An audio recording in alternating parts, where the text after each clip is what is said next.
The rectangle of glass and aluminum sits on a scarred wooden table. It vibrates.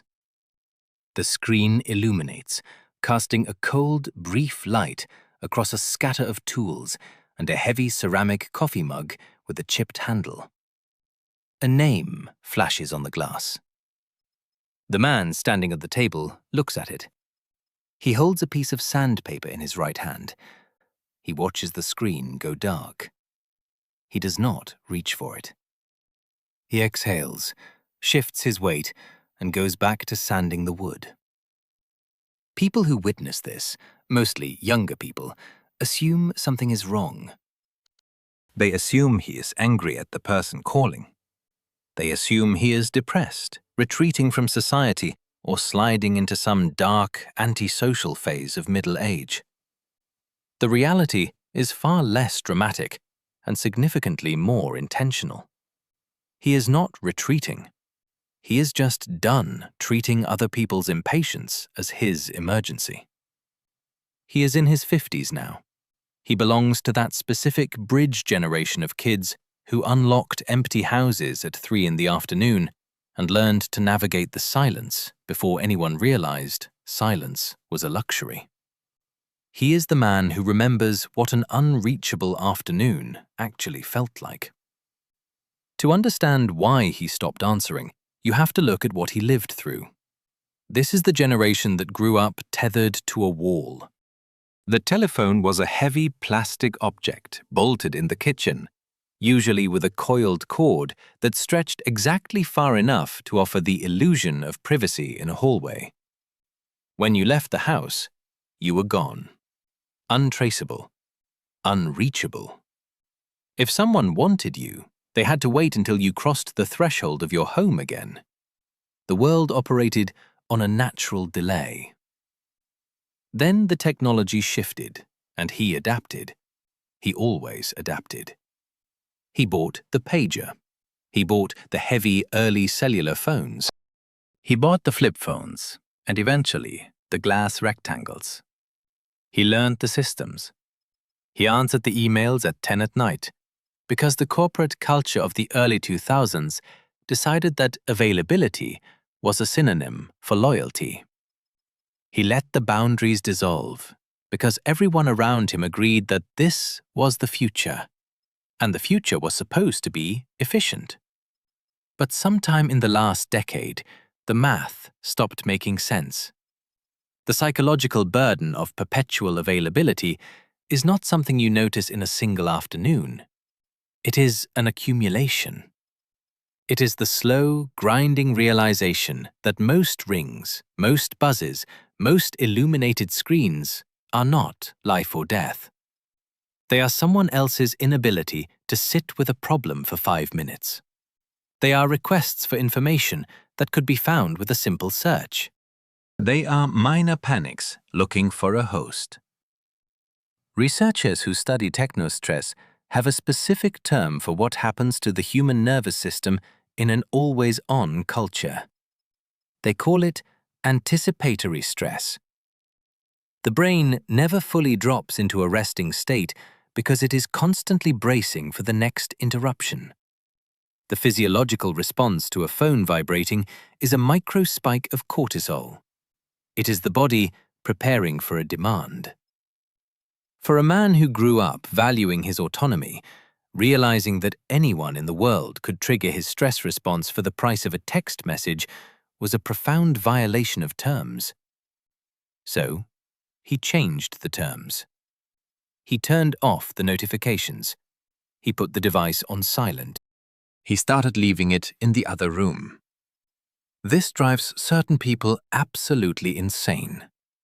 We live in an era that worships the immediate response.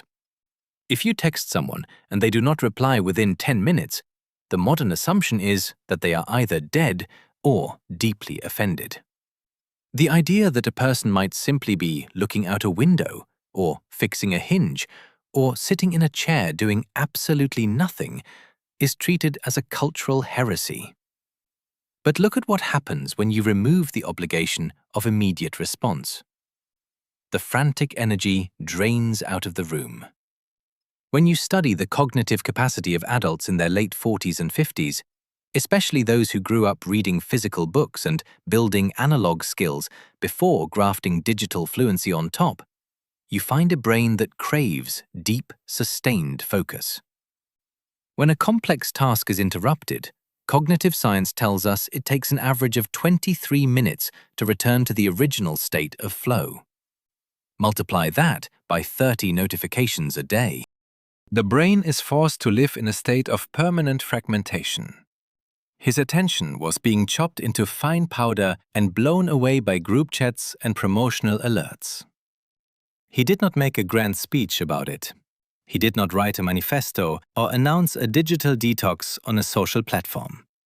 Because announcing a departure is just another way of asking for attention.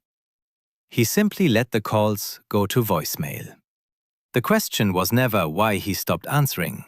The deeper question is what he started hearing when the room finally went quiet. What he heard was his own baseline, the slow, steady hum of a mind operating on its own natural frequency. The chipped coffee mug on the workbench is not a prop. It is an anchor. When he sands that piece of wood, or when he takes apart a carburetor, or when he spends 2 hours tending a charcoal fire in the backyard, he is engaging in a tactile reality that does not require a software update. He is interacting with physical laws that cannot be negotiated with an emoji. Wood splinters, metal rusts, meat cooks. These things take the time they take. They demand patience, and in return, they offer a quiet, honest outcome. Some of his extended family, and a few of the friends who operate at a higher frequency of panic, mistake his silence for isolation. They think he is cutting himself off. But there is a massive difference between isolation and curation. In developmental psychology, there is a concept called socio-emotional selectivity theory. It suggests that as people age and their perception of time shifts from open-ended to finite, they naturally begin to prune their social networks. They stop spending energy on superficial connections and prioritize interactions that offer genuine emotional depth. They stop attending every gathering. They stop arguing with strangers. They stop answering calls from people who only call to complain. This is not a symptom of depression. It is an evolutionary mechanism for preserving energy. He is not cutting himself off from the world. He is simply installing a quality control filter on the door.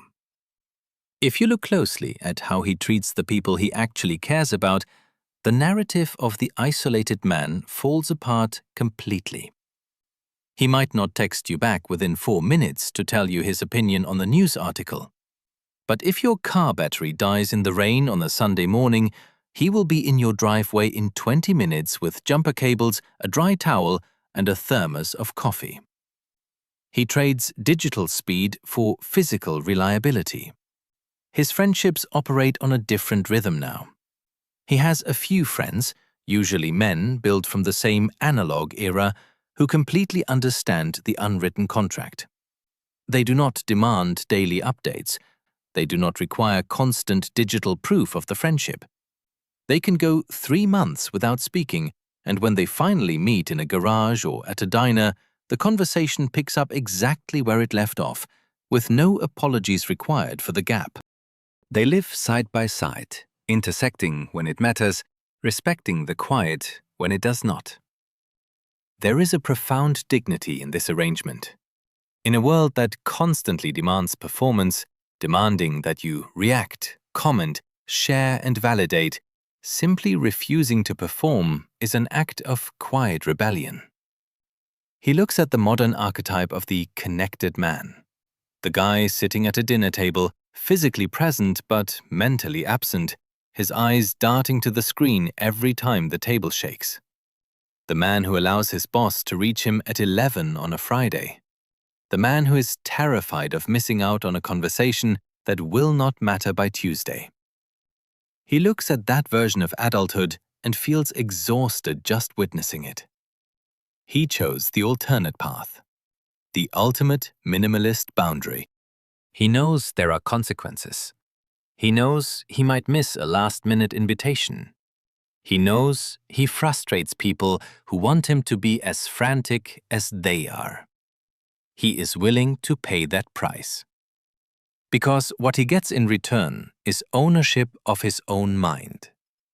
When he wakes up on a Saturday, the day belongs entirely to him. It is a blank canvas, not a list of unread demands. There is a moment, usually late in the evening, when the house settles. The appliances hum, the outside traffic fades. He might be reading a book with an actual spine. He might be listening to a record. The phone is in the kitchen, face down on the counter, silent. He does not know what is happening in the endless digital stream, and the stream does not know what is happening to him. If you recognize this man, if you have a friend who slowly disappeared from the group chats and stopped picking up the casual Tuesday phone calls, do not take it personally. Do not assume he is lost. But do not let the connection fade into permanent silence either. Just send one text to the guy who also stopped answering his. No questions requiring an immediate decision. No demands for a scheduled catch-up. Just a single, low-friction message. Send a picture of a project you're working on, or a link to a tool, or a reference to a joke that has survived for 2 decades. Something that says the bridge is still there whenever he wants to cross it. The phone on the workbench lights up again. A different name. The vibration buzzes against the wood. He takes a sip from the chipped mug.